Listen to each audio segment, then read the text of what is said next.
Hello, hi. I'm a filmmaker based in Mumbai. Grew up in Bangalore, so my roots are here.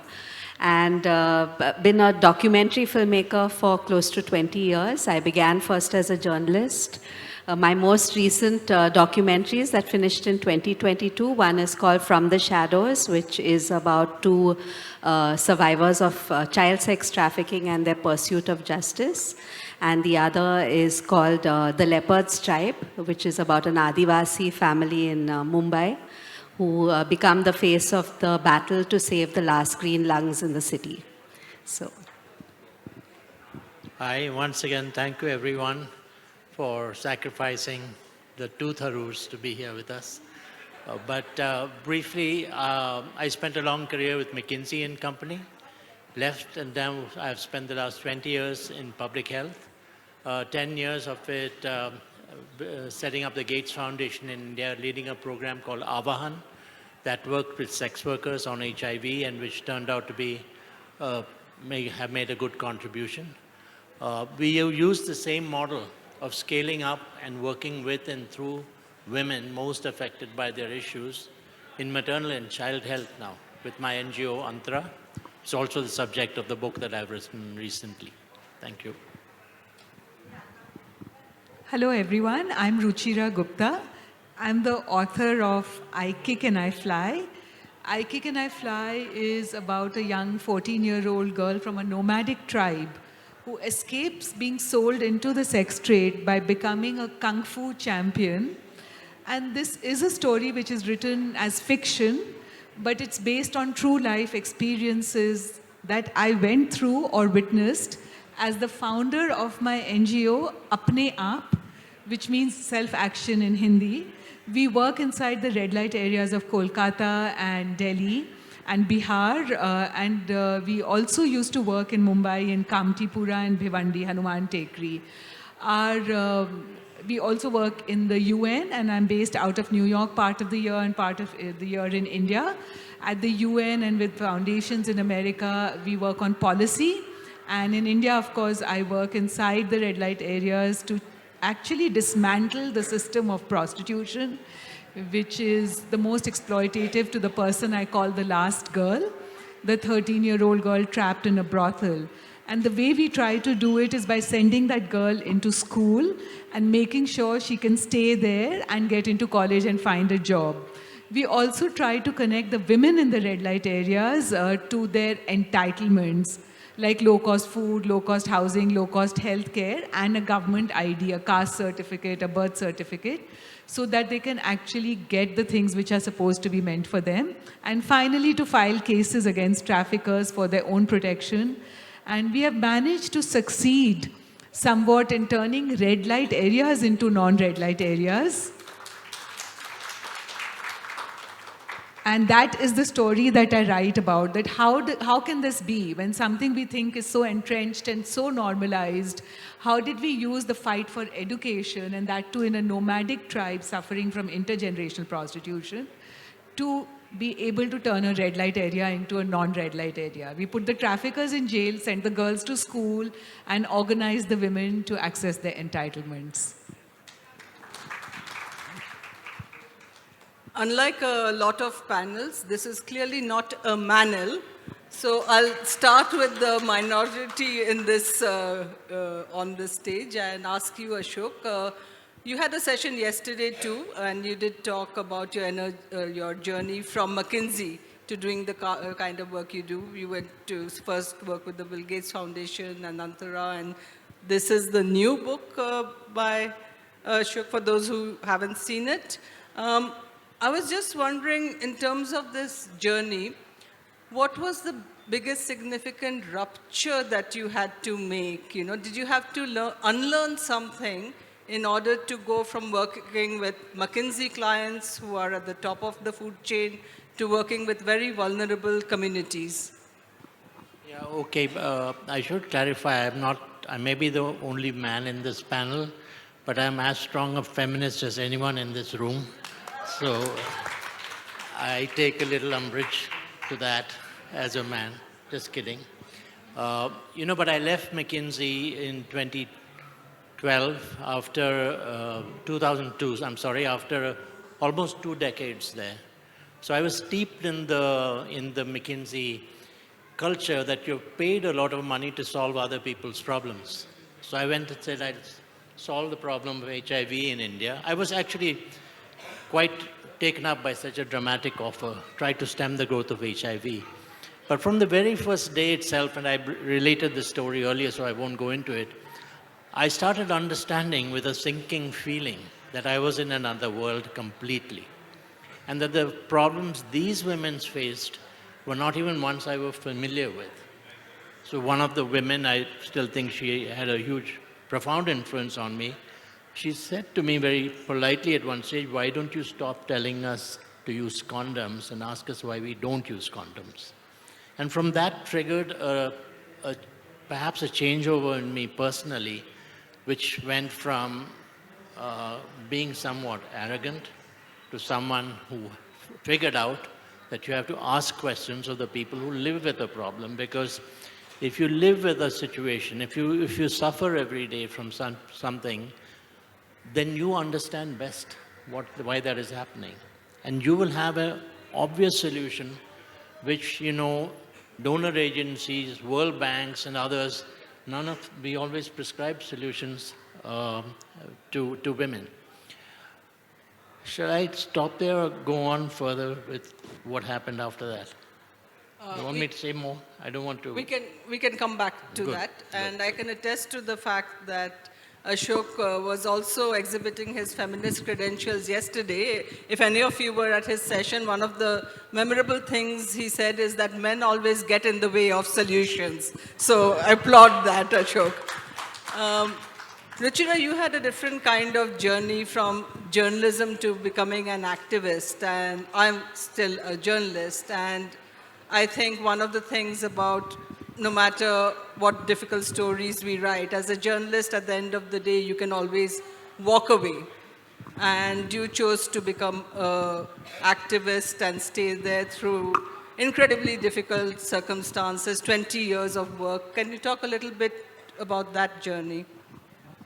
I have known Aunohita for a long time, and it's so interesting that we are exchanging this piece of our lives today on stage. For me, I was always trained to be an objective journalist. And today I can tell you all, young people in the audience, that to me, objective journalism means I object. Because I objected to things that I saw were unjust or unfair. And this is what happened when I was hiking in the hills of Nepal in 1996, 1995. And I came across rows of villages with missing girls. And I asked the men who were sitting around drinking tea, playing cards, where the girls were. And the question changed my life. Because the men answered, they said, don't you know, they are in Mumbai. And Mumbai was like 1,400 kilometers away. These hamlets were so remote, they were even 2 hours away from the highway. So of course, as a journalist, I followed the trail. And I ended up in Kamtipura, the red light district of Mumbai, and saw little girls locked up in small rooms for years. Some were on display in cages. And I was taken aback. I was upset. I was angry. I was sad. I was depressed. And ultimately, I wanted to do something about it.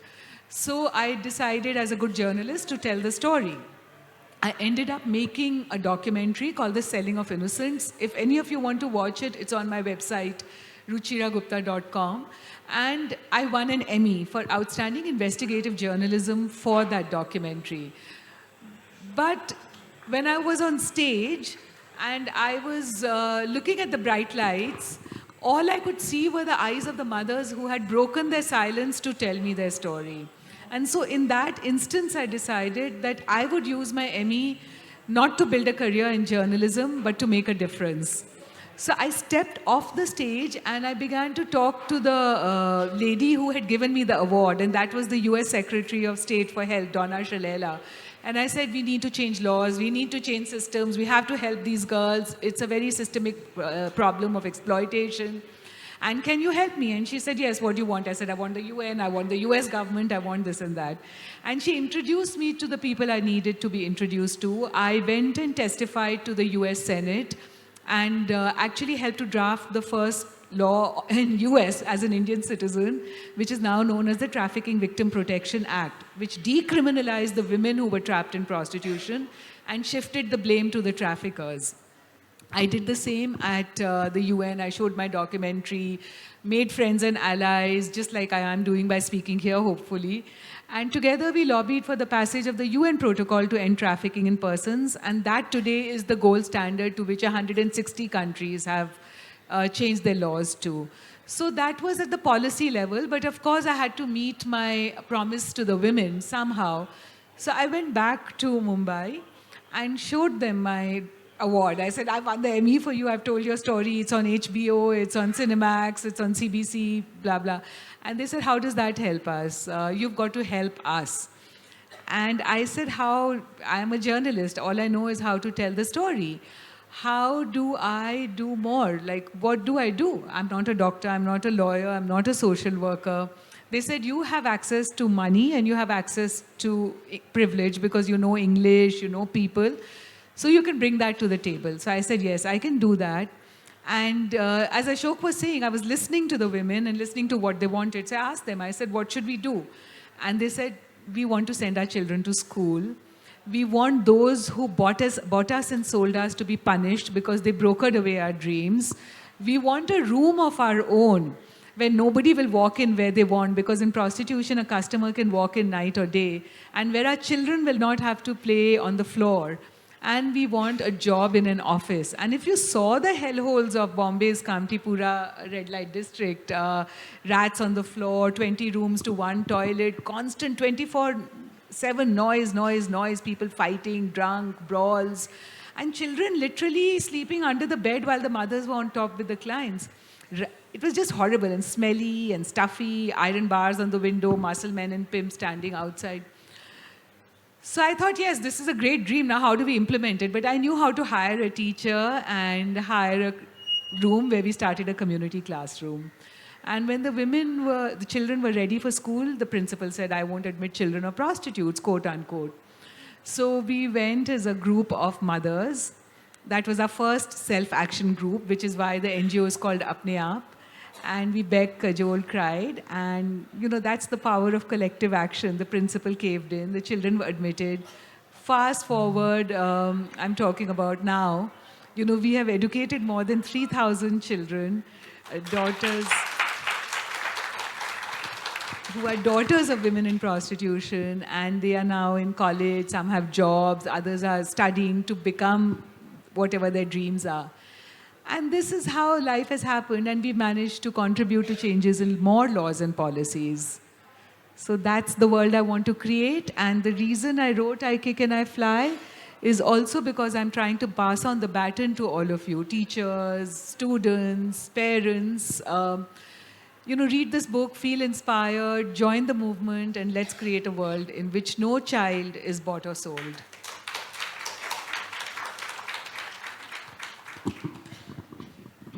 Ashok, you were talking about how one of your first lessons was from a prostitute who told you, don't tell us not to use condoms, ask us why we don't.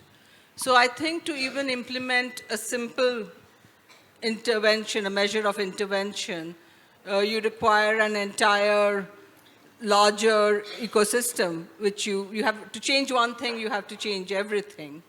I'm just wondering if you can speak about that aspect of your work. Yeah, I mean, it's the kind of thing you can spend a lot of time laying it out in detail, but I want to put it in such a way. I'll just tell it to you as a personal story, and it'll try to capture 20 years in that. So when the sex worker asked me this question, the first thing I understood is you have to learn how to say why, a series of why. Why don't you use condoms? The answer was violence. What do we do about violence? They showed me the answer. Let me go into all the details. It was forms of women's groups. These spread virally. On top of that, we did a number of McKinsey sounding like things like heavy data backing to everything we did. We drew many, many people in. We did partnerships. I'm not going to get into the whole model, but the essence of it all was scale. Because the women had taken charge of a program, And it was so attractive to them. It was fulfilling a felt need that they had, that hundreds of thousands of sex workers started flocking to the program. In 2013, the Lancet credited the Avahan program with having averted over 600,000 infections. So we became and still are the largest ever HIV prevention program that's been run, and run by the community entirely. Now, this experience made me think, look, what have we done really here? We worked through the affected community. And there's a logic to that, and I think this is universal. It can apply to any program involving suffering and involving women.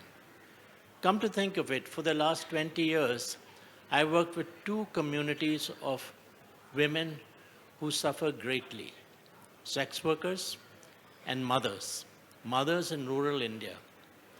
If you have to make a horrible choice and say, which would I rather be a sex worker or be a mother in rural India, I'm not sure what that terrible choice would be. It's terrible to even pose it in these terms, but I'm trying to make a point. The suffering of a sex worker is obvious. Some of the things which are referred to here. The suffering of the woman who has no voice, whose face is covered in a ghungat, who cannot speak to the fact that her baby is suffering and dying on her breast. These are scenes I've dealt with and deal with. Whose suffering is greater? Their suffering is the same. The sex worker and the woman are virtual sisters.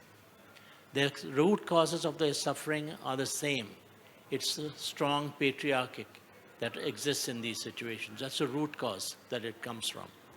It is many other things, but both of them have one singular need that overpowers everything else. It is the safety and well-being of their children. Sex workers are the best mothers in the world. These women could be the best mothers in the world if they had the chance to save that baby's life.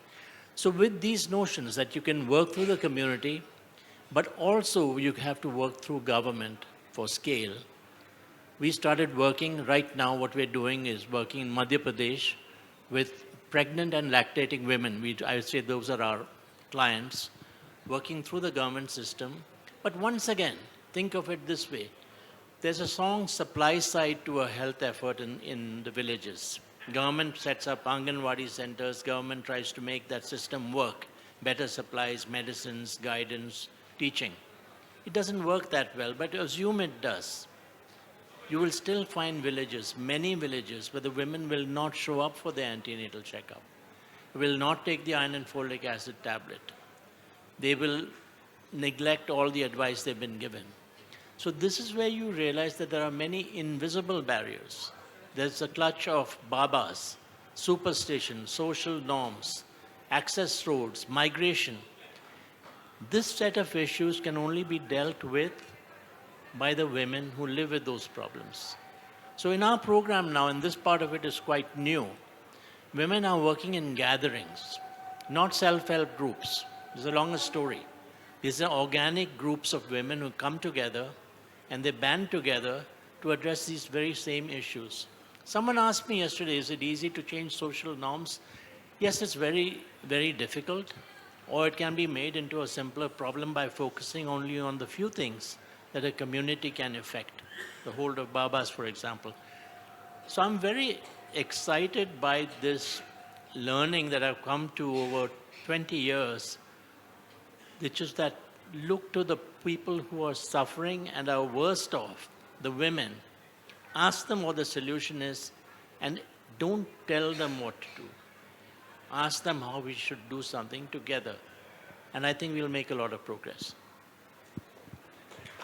A lot of things to unpack in that, including how you've been able to work with the government. And I know, Ruchira, you even object to the term sex workers, so I'd like to ask you about that. But first, Miriam, can you talk a little bit? You also started as a journalist and have now been a documentary filmmaker for many years.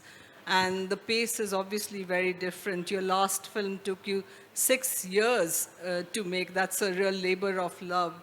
And your film literally and figuratively captures a very wide landscape, from the floods and the destruction of agriculture and linking that to that. But each film of yours is also very different, so it must be learning a new landscape each time, and even the filming process must be so different.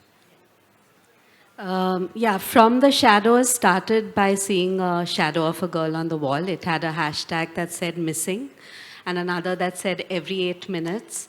And when I kept seeing the shadow repeat itself on different public walls, I wondered who is the person putting it up, why they were choosing a public wall to do so. And discovered the story of the person who grew up beside Sonagachi, and that it did represent real girls who she had met. And her field work was more in the Sundarbans, which every other home had a case of a missing girl. So to answer your question, for me, it's an organic process. It's a way of discovery where I go and I follow with the people I'm shooting, and therefore uncover and share with my audience what I learned. It's not, I think I left behind my journalism in that sense. It's more, I see it as factual storytelling. And I see a lot of resonance with both what the other speakers spoke about, that what I did find is women being agents of change, whether it was the survivors who were filing cases against their traffickers who happened to be their neighbors, or within that whole ecosystem, and women standing beside women because they understood what it took to speak out. And in doing so, to go even navigate the sort of legal process where you kind of think of a trafficker as someone out there, it's easy to draw these sort of binaries. But what we learned through our filming is the trafficker is not someone out there, it's someone who is this close to you. For instance, while we were filming, it turned out that the person who actually helped our survivor to come back was in fact trading information during the court trial with the traffickers. So suddenly you realize it's not at all black and white, and why each of us needs to be involved is because we are actually having to overturn a very entrenched system where the traffickers have infiltrated almost every civil institution, and therefore we need to change the lens on how we are looking at the whole issue in the first place. And, Ruchira spoke about all these policy changes. The fact is that the anti-trafficking bill in India is still stuck in the parliament for I don't know how many years. So with the screening of our film, we've got an impact grant. And for the first time, I've kept aside 1 year just to screen the film to the youth in colleges, to anti-trafficking stakeholders in vulnerable communities, and have also our survivors present at the screening, so we no longer refer to them as victims, but really as the biggest agents of change, what Ashok was saying. And we hope that by this screening, we really kind of lobby public opinion that this anti-trafficking bill needs to be passed, and it really needs to weigh on the side of survivors. So, can I just say a quick word about trafficking, because I've done a little bit of work on trafficking. It's a very complex issue, because even the bill has to be done, but that's just the first step. Because I remember in Sonagachi once seeing a child, only 11 years old, who had been rescued from their brothels there. And as soon as I stepped into the room, I was the only man there. The child let out a wail which even now rings in my ears. And the person told me the problem has just started now that we've rescued her. And I said, what does that mean? He said, because the parents sold the child. The parents don't want the child back. Now, what do we do with the child? Because we are an NGO doing other stuff. We can't take care of this child. There are no proper homes, especially for a child who's been trafficked. And so it goes on and on. These problems are so very deep,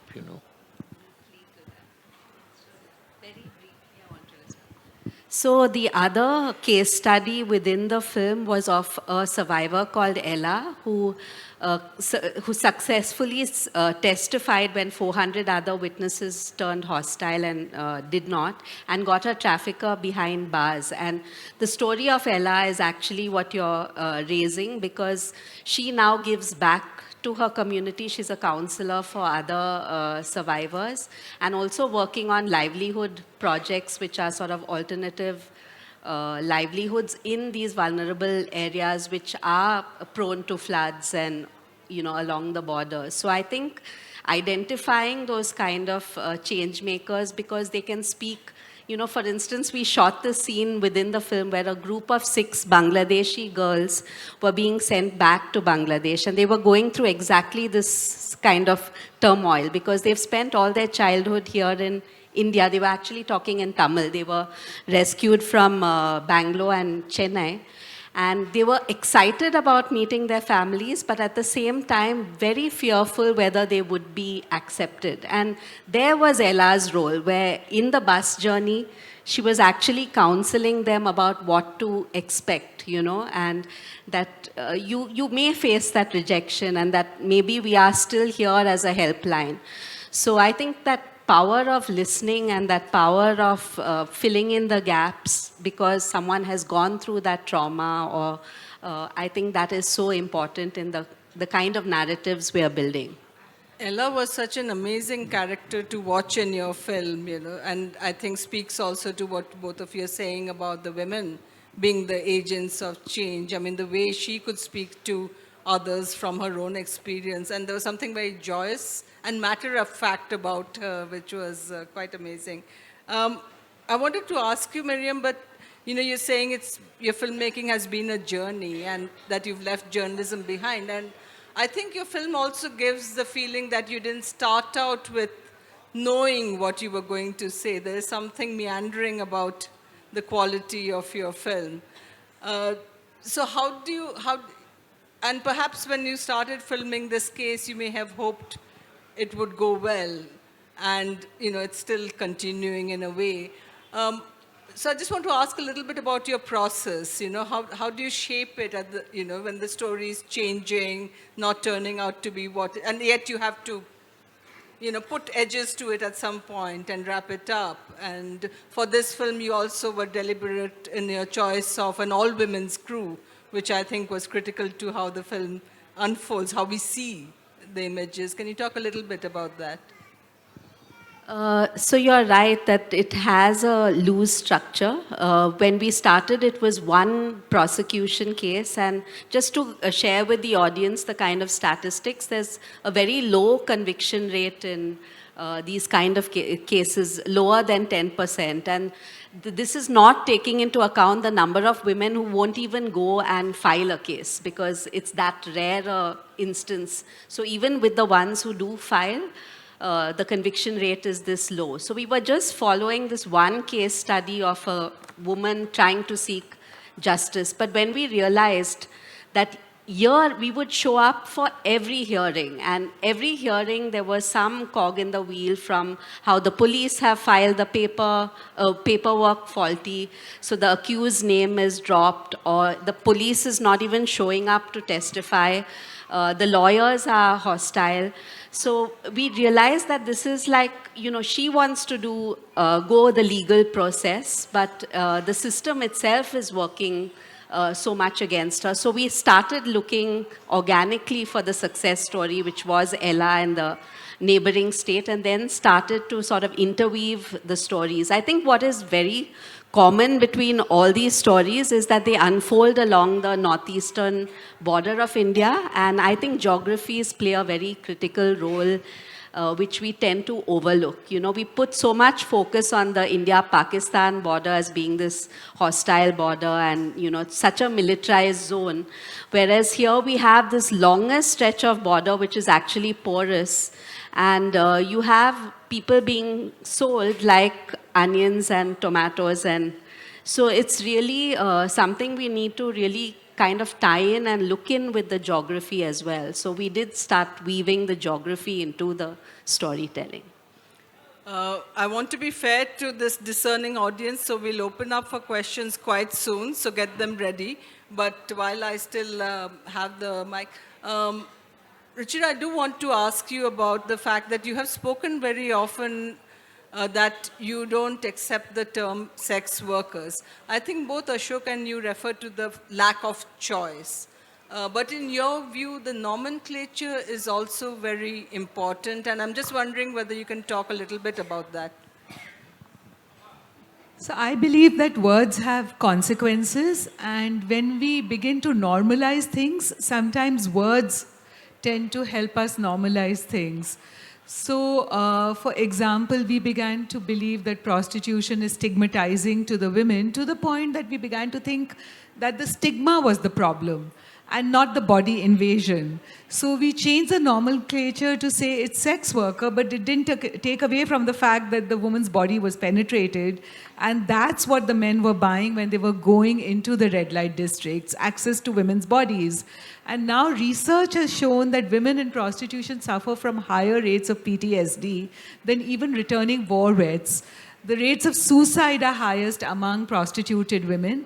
So because of that, I stopped using the word sex worker, which I did in college at one point, and started using the word prostituted woman or prostituted child, basically to make people understand this lack of choices, that either someone has taken advantage of a woman by force, fraud, or coercion, or somebody has taken advantage, or a system has taken advantage of her vulnerabilities. And prostitution is not a choice for the majority of women, but it's an absence of choice. It's hunger, it's homelessness, it's control by a male figure, a father, a brother, a boyfriend, a husband, a lover. And I found this again and again in my work, so I refused to concede the term sex worker ever. And this was also because I actually work in the trenches in the red light areas, and I'm very close to the women and girls. I see how their life is marked by lack of choices. And the final thing is that if we accept the term sex worker, you know, when we talk about dole, you know, giving dole to people who are unemployed, there have been instances in Germany when unemployed women have gone for this dole and been told, have you tried prostitution? So this normalizes exploitation, and I will not concede that as a feminist.